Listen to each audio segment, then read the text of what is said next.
Welcome back. Our next panel takes us into the future of healthcare. It talks about what patterns are on the horizon and make sure we're aware of the trends.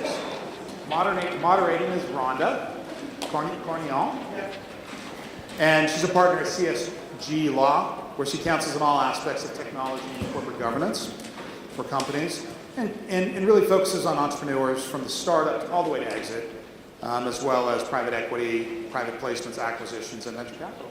Rhonda, I'll turn it over to you. Thank you. All right. Well, I want everybody to take a few minutes and introduce themselves. Before they start, I guess I'll just tell a little bit about myself and something that really struck me during this conference. I'm a partner with CSG Law, and I represent entrepreneurs. I take them from startup to exit. The startup and I think the exit is the most exciting part, and the middle sometimes just isn't as fascinating to people. And one of the things that's striking me about here and my healthcare tech clients in general is that you're doing good while making money, and that's a wonderful opportunity. So let me turn it over to you guys. You can introduce yourself for a few minutes, and then we can talk about where we see the future of healthcare. Sure, I'll get started. So Carlos Aguilar, I run the data insights engineering team at Flatiron Health. So I won't bore you too much since I know you heard from Elijah earlier, but I guess I'll just give my background a little bit. I was actually 08 at Cornell, did mechanical engineering and studied robotics. Ended up working for a robotics startup for a few years. We got acquired by Amazon. And while I was there, I kind of got out of the hardcore mechanical engineering and got very interested in complex data systems and how you manage them. And after working for Amazon for a couple of years, I decided to not work for Amazon and started looking for other opportunities. And healthcare really struck me as this area where there's all this complex data and there aren't enough good engineers really focusing on the problem. So dove into Flatiron Health. Elijah gave some background on it, but really we think of ourselves as an oncology data platform. So we have oncology data, like all of the practice data coming in for about 2,000 clinicians, and it accounts for maybe 15% to 20% of all cancer patients in our database. And we do a lot of work to clean up that data just so that you can answer the basic questions that Elijah was talking about.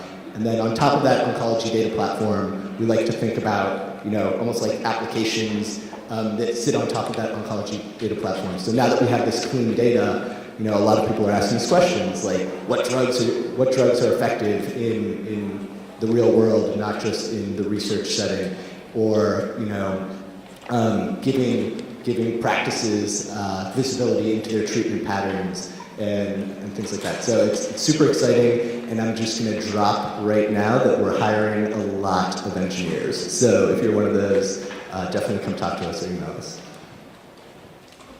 Hello, I'm Jay Parkinson. I'm trained as a pediatrician and preventive medicine doctor. Let's see, about 10 years ago, I had I think a pretty good idea. It was a well-designed website. The iPhone had just come out about 2 months prior to this website going up. So you could see my story, you could click on make an appointment, and that would bring up my Google Calendar.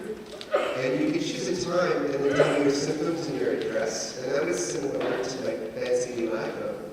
And I would do a house call. And you pay me via PayPal, and we follow up on email. So we got about 7.5 million hits in the first month.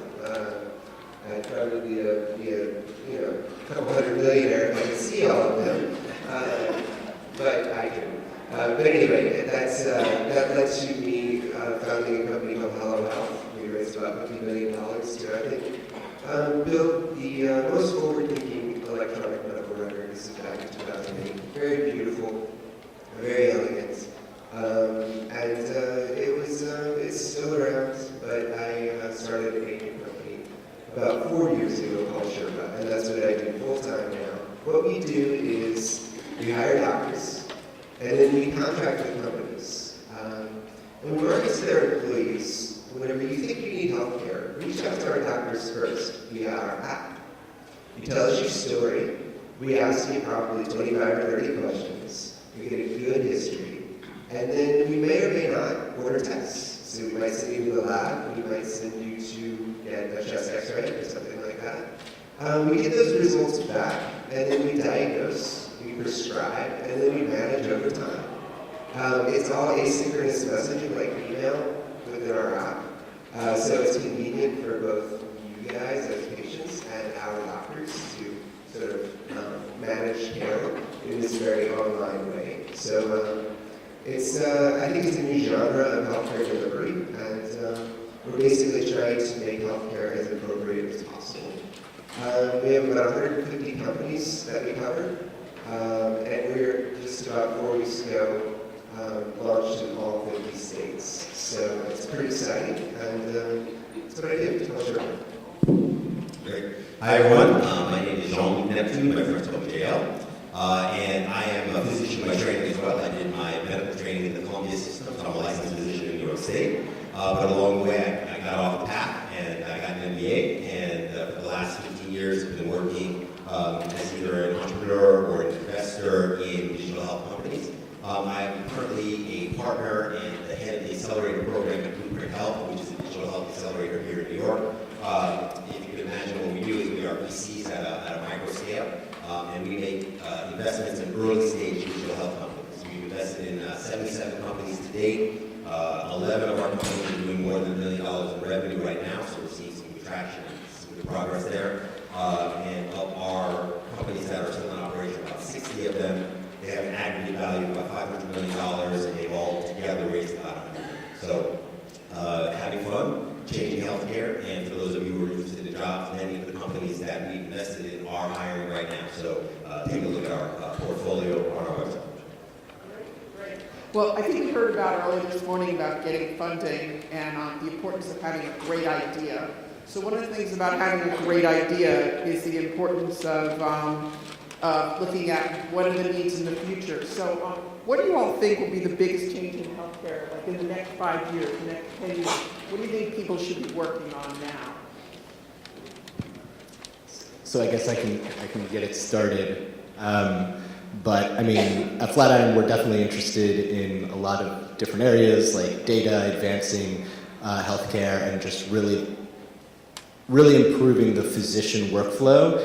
And I think the thing that really drew me to Flatiron was just having really excellent designers and engineers and product managers thinking about the problems with physician workflow and things like that. And if you just walk into a hospital or any healthcare provider, I think it is immediately obvious that, you know, they're not really playing in the same software world that we are very, very privileged to see every day. You know, you go onto Gmail and things work very well. You go onto Calendar, things work very well. But we sort of take it for granted that this took a long time and a lot of engineers and a lot of designers and product managers to get to that point. I think over the next decade, we're gonna get out of, I mean, healthcare just has a lot of inertia, so there's a lot of regulation, there's a lot of very stubborn, or if they're out in the crowd, they're not necessarily stubborn, but IT people who have, you know,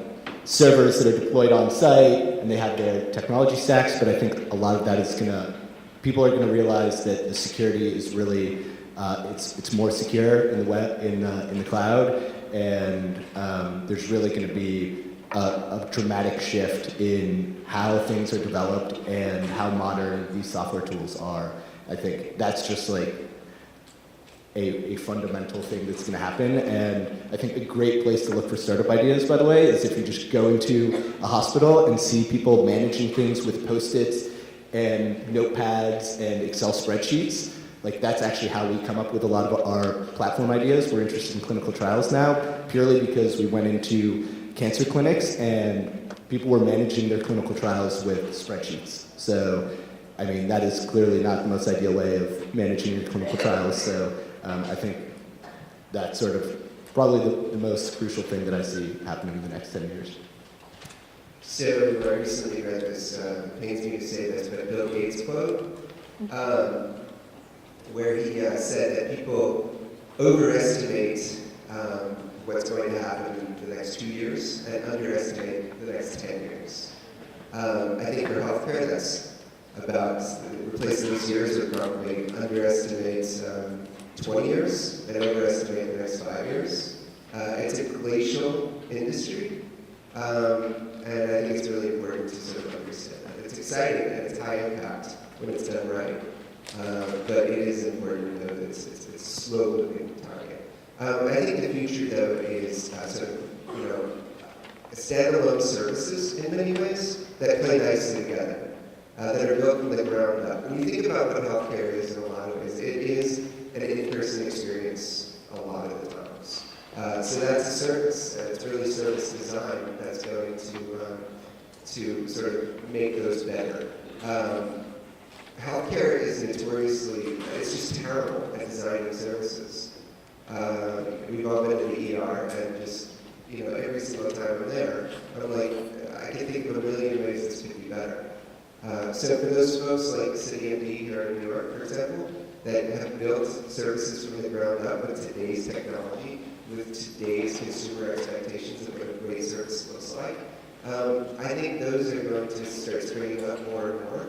And I think those services that play nicely together can form a lovely network, especially with interoperability, that can be relatively disruptive to the embedded status quo brick and mortar things that were built 100 years ago. Great. So I think that the biggest changes that we'll see in the next 5 or 10 years are how healthcare is delivered and how we experience healthcare. And I think a lot of that is driven by stuff that's happened in the last few years, right? So the Affordable Care Act was signed into law in 2010. That's six years ago.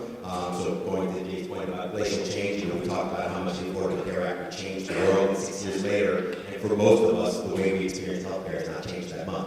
But I will say that the Affordable Care Act is like, the example I always like to use is like an asteroid in the atmosphere, and there's a lot of big dinosaurs walking around that are going to be killed or really, really negatively impacted by this asteroid and its after effects. And I think, the shockwave that's coming from the asteroid is specifically around the way you pay providers, right? So the way that the federal government is paying providers through Medicare is changing, the way that the state is paying providers through Medicaid is changing, and the Affordable Care Act and the kinds of health insurance policies that people get now is changing how you as customers are going to change. And I think all those things are going to put tremendous pressure on providers to stop treating patients in the way that the old system used to encourage them to do, right? So in the old days, what we still have right now, a fee-for-service system, which is like the matrix, which determines how you experience healthcare. And essentially, most of it is in-person stuff. Like, I got to schlep over to a doctor's office, sit there for 2 hours, wait for somebody to see me for 7 minutes, and then schlep back to work, right? And I think that a lot of what we're seeing now in terms of how we're pressuring providers on payment is going to fundamentally change the way we deliver care. And I think you're going to see much more virtualization of care, much more interactions with your doctor via video, phone, email, text. I think as a consumer, you're going to see many more interesting affordable opportunities to interact with the provider. So CityMD is a great example. If you were to tell me in 5 years that CityMD is the #1 provider of ambulatory care services in New York, I wouldn't be surprised by that. And there's going to be technology that's required at basically every level to deliver that. So whether it's the data piece, whether it's the customer experience piece, the CRM piece, all the different things you're going to need to enable those changes are going to create huge opportunities. So I'm a provider by background, but I'm very bullish that the biggest opportunities in my working lifetime are going to be changing how we deliver healthcare. One of the things that strikes me in healthcare and maybe makes it difficult to innovate, so I'd like your perception on this, is there's a lot of regulations in the healthcare area. For instance, there are privacy regulations and how you transmit data, and there's state licensing laws where practitioners have to be licensed in each state. So maybe you want to talk about a little bit about how that's affected your businesses and whether you think, this is stifling innovation or it's really not a barrier. Sure. To me, you have to be knowledgeable about how the system works. Mostly because you need to know its weaknesses. So for example, when Sherpaa treats a patient virtually, our doctors don't bill insurance. It's paid for by the employer. And when we don't bill insurance, it actually frees us up from a ton of regulations. So we don't have to worry about a lot of those things. So almost like how can we exploit the opportunities by being very knowledgeable and having lawyers that you can find any lawyer that will tell you no, you can't do that, but you will also find a lot of lawyers that will tell you yes, you can do that, and here's how. And so you really have to build that network of extremely smart, creative legal people around you to help you do what you do. So out of curiosity, you said you just became live in 50 states. Like, was that like a regulatory hurdle to get into all 50 states, or like did you have to release slowly? Good question. Yeah, absolutely. This has been like a 2-year process. The practice of medicine is regulated by state medical boards. The way around that is throwing some money and paperwork at them. And that's a pain in the butt, but that's what you do. You know, there's some momentum in the last few years to have a sort of a national license, especially for telehealth, telemedicine. So that's promising. However, remember, it's glacial. You can't build a startup hoping that the laws will change. Yeah, I think that's a great answer and very, very true. And I think really it's just the cost of doing business, like in healthcare, and it's why there are so many exciting opportunities now. If it was totally deregulated, Google would have solved all these problems with Google Health, but instead they fell flat on their face because it's a really hard problem to like figure out what these regulations are and really navigate them. So the regulations are the opportunity in a lot of ways. It's why these problems haven't been solved, and being totally heads up that these are the problems that you can have a million good ideas, but it's like how you cooperate with regulatory bodies. It's how you cooperate with the folks who are, holding the purse strings at hospitals and things like that, which is going to make or break the startup. Yeah, and I would say, there's no question that the regulatory environment is stymies innovation in health. There's no question. And you just pick one piece of legislation, HIPAA, right? I can tell you how many startups have to spend how much money trying to understand HIPAA, how much it negatively impacts their business. I had a clinical trials matching startup where we were trying to do is connect patients with clinical trial opportunities, which you guys are probably going to do much better than we did. And I can't tell you how many times we would go into a meeting. If somebody wanted to kill that meeting, they would say, well, what about HIPAA? And our meeting was over, good luck, good night, right? So I think that there's no question that the regulatory environment has a huge impact. And if you look at Theranos, 23andMe, Zenefits, they're all running into the reality like you cannot be Uber and use Travis's tactics in the healthcare environment. People will shut you down. You will go to jail. You will be taken out of your office in bracelets if you're not there, right? But what I always like to remind people is that those regulations often exist to protect patients, right? And again, this is the physician in me speaking now. That if you gave people the opportunity to run wild and do whatever they wanted to do with patients, there are a lot of bad actors who would hurt you and do bad things to you if they were given the opportunity. So a lot of the regulation exists to protect patients, although sometimes it gets in the way. I totally agree with Carlos. I think one of the best things you can do as an entrepreneur is understand the law, understand sort of what the legislation is out there, what the framework is for whatever segment you're trying to attack or whatever market, understand what the law is, and I think you can innovate around the law. And I think if you can, like for instance, Jay has 30 state licenses. I have one, which was a huge pain in the ass to get. And Jay has 30. Now the fact that he has 30, it's very difficult for competitors to follow him, right? Because he is putting a lot of time and energy. So, in many ways, regulation as an entrepreneur can be to your benefit. But there's no question that regulation has hindered innovation in healthcare, and it will continue to inhibit healthcare innovation for a long time. Yeah, it's interesting we say that because I saw with one of my own clients, like HIPAA was creating a situation where the business model would have been impossible to do because it was too expensive to implement. And then with some creativity, we realized, there was a lot of personally identifiable information that just didn't need to be collected to make the business work.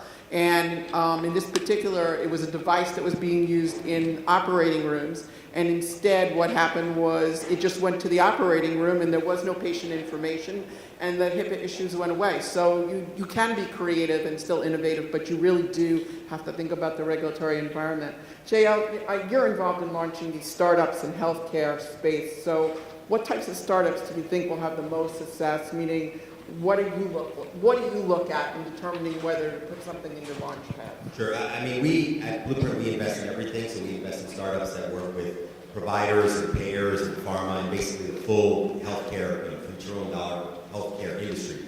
But again, I'm a provider. I think all the action is on the provider side. 2/3 of our companies are provider-oriented companies. So I think the action is going to be in new models for delivering care. Those are actually hard to execute on because you often need to be in the brotherhood, you need to be in the guild, you need to have what Jay and I have, which is a license, or access to somebody who has a license. So on the delivery side, it's actually hard for non-physicians or non-connected, people who are not connected to physicians to innovate. But I do think that there is a huge space for people to help providers innovate, so enable the innovation. So we see a lot of stuff that's focused on helping providers communicate electronically, right? Using different types of technologies to help providers do their jobs better. And I think that's where all the action is. And it's going to be around analytics, it's going to be around big data, it's going to be artificial intelligence. And the Affordable Care Act is asking health systems and hospitals to do things that they have never had to do before, that they are not good at, that the people who work there cannot do. And for many hospitals and health systems, they realize they are in an existential crisis, that if they don't adapt, they are going to die and go out of business. And there's a very well-known guy named Farzad Mostashari, who is the CEO of Validate, who came on a stage at a conference I was at and said that within 10 years, 20% of hospitals are going to be out of business. And I think a lot of those hospitals are realizing the threat that they face and are starting to actively move and say, what technologies do we need to have to survive and thrive in this new world? So I think those are where the opportunities are. Carlos, what do you think about data, and is that going to reduce the cost of hospitals, or is it going to improve the standard of care, or make things cheaper to service patients? Sure. So, data, I mean, this is the big bet that we're making right now, is that spending a lot of resources, engineering resources up front to create a very sound data platform is going to pay dividends in the future. And these are around very specific use cases. So this is not just to clean the data because we feel good about it. It's because it really impacts patients, and it really is the only way, especially in oncology, where the data is so siloed. And it turns out cancer isn't one disease, or probably not even 100 diseases. I mean, I'm the only non-clinician here, but I'm going to go ahead and say it's thousands of diseases because you have biomarkers. We're realizing that it's not just lung cancer. Obviously, we've known about histology, so non-small cell lung cancer for a long time, but there's all these biomarkers, and we can even do genetic testing on these diseases as well. And that's something that 10 years ago, nobody would have said was possible by now. But now we're actually, this is a standard test that's being done, is actually sequencing these diseases and figuring out the precise sort of indication of this disease. And that's a huge amount of data. And we also have a huge amount of agents that you can use, a lot of chemotherapy, a lot of different treatments. And in the real world, we don't really know what's effective. So the data is doing two things, one of which is it's allowing us to know how to respond to certain data about a specific disease and target specific patients and get way, way more precise about how we're targeting patients, and letting us know how effective those treatments are in the real world. And as we stratify those patients, now we're also able to, and doing that in the real world, we're also able to see what the risk profile is for patients and really understand, this goes back to the value-based care that we were talking about. It's very hard to do value-based care if you just say, this is a cancer patient, how much should we be paying for this cancer patient? You have to understand a lot more, things like stage of disease, things like histology and biomarkers. And then we can start to say, I'm not going to pay for every single service. This patient should cost about X amount of money, and if you want to do 10 more scans, I'm not going to pay you for all of those scans. I'm going to pay you for this episode of care. I'm going to pay you for this patient, and I have a good idea. And you need tons of data to figure out sort of what those different elements are that induce cost in the healthcare system? I think it's really important to remember that the data, although exciting, is, I think there's a different rate of innovation happening in the ability to diagnose versus the ability to do anything about it. I think we're pretty good and we're getting much, much better at diagnosing, at being very accurate. You guys are, I'm sure, doing a wonderful job there. However, the FDA approves, 15 to 20 new molecular entities, new drugs, genuinely new drugs a year. So we have drugs and we have scalpels. That's essentially what doctors have as tools. And in so many ways, the drugs and scalpels are far less innovative than the ability to diagnose. So big data is important. However, there's a fundamental mismatch in what doctors can actually do once we do have a diagnosis. Yeah, totally agreed. And it actually strikes me like Dr. Langer speaking earlier, him coming up with discoveries in 1993 or whenever that were able to be used in 2003 or really into the 2010s. And I think this part of it really is a data problem in that, we're getting more precise with our in 5 years ago, 10 years ago, an oncology clinical trial might have been, a stage 1 breast trial. But now we're getting really, really targeted with these trials. And how do you find these patient cohorts? How do we know whether the drugs are successful or not without, especially in the real world, for adding indications? And this, I don't know, we think of it sort of as at least partially a data problem that, there's, tens of thousands or if not millions of people getting these drugs, and we have no feedback to the FDA on whether they were effective or not. So we really think that you can really accelerate the pace of drug approvals if we can tap into that, and agree that the diagnosing part is huge as well. Jay, what do you think about this ability that you've created to interact with patients online and how that's going to affect the future of healthcare? Sure. In the last 4 years, one stat that we've been tracking is how many of health issues that people reach out to us for can be diagnosed and managed with messaging. Keep in mind, messaging is the patient creates a case, it's a paragraph or two written on their own time and terms. Our doctors take a good history then. And then, manage over time. And what that looks like is a case can last 10 minutes for a pink eye, but it can last 10 months for a Crohn's disease flare-up. The communication that our doctors and patients have is similar to how we communicate with our family and friends. It's quick updates sometimes, but sometimes, deep dives. That means 70% of everything essentially that happens in healthcare doesn't need to happen in brick and mortar. And that is a fundamental change. The other thing is, whenever you sample someone, an hour after hanging out with their doctor in the exam room, they've forgotten 85% of what their doctor says. That is a 15% efficiency of a physician to actually do their job, because healthcare is just communication and problem solving. It's all it is. So if you can fundamentally change a doctor from being 15% efficient to, say, 90% efficient, because anytime the patient misunderstands, they can just go back into their written word and understand it. That helps significantly. And then also understanding that there needs to be this smart layer that's online and virtual before you get into brick and mortar to make sure the issue can't be, solved virtually. And if it can't be solved virtually, you need to go to the right person, the perfect person, who can manage your condition over time. So I think it's a fundamental change. You have this smart layer of virtual healthcare and backed up by brick and mortar. Well, in our last few minutes, maybe we can just talk about, I'm sure not everybody in this room has a great idea to start to be an entrepreneur on their own, but a lot of people here probably want to work for startups. So what type of qualities do you look for in people that you want to hire? I can start. So our companies hire people, and most of our companies are, 2 to 4 employees, very early stage.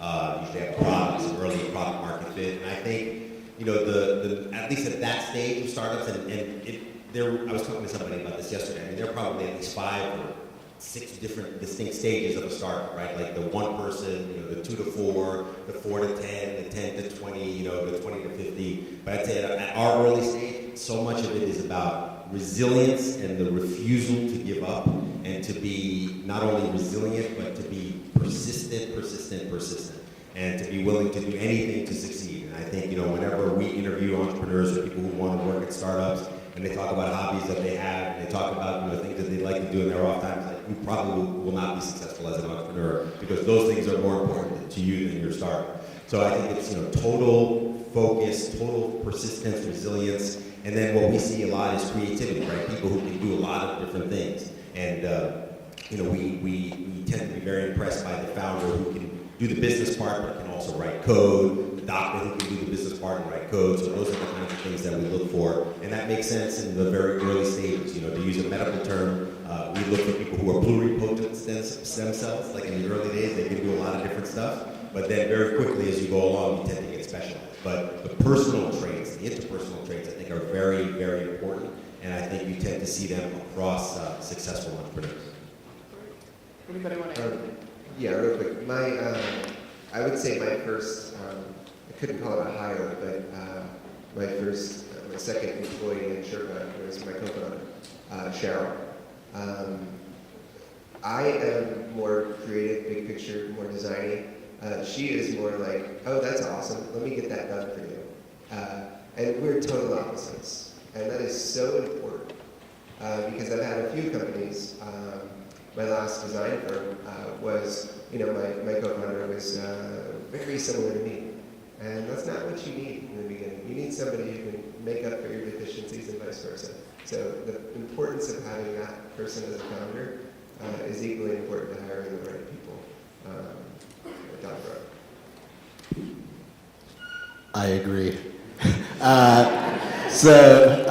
What JL was saying really resonated. So obviously really smart, technically great. Those are like obvious, like everybody's hiring for that. But like really what makes people stand out is like relentlessly resourceful. So just like figures it out. And like the number one thing that I'm looking for is like, I forgot where I read this, but it kind of stuck with me, is like this attribute of gives a damn. So just like cares so much that, there we go. They care so much about it that they're gonna figure it out. And even if they don't have the tools, they're gonna figure out the resources. And if they can't figure out the resources, they're gonna find a person, they're gonna hire a person, they're gonna find the person to connect to, and the problem's gonna get solved. So like, I think those are the 2 things that, from a soft skills perspective, that we're really looking for.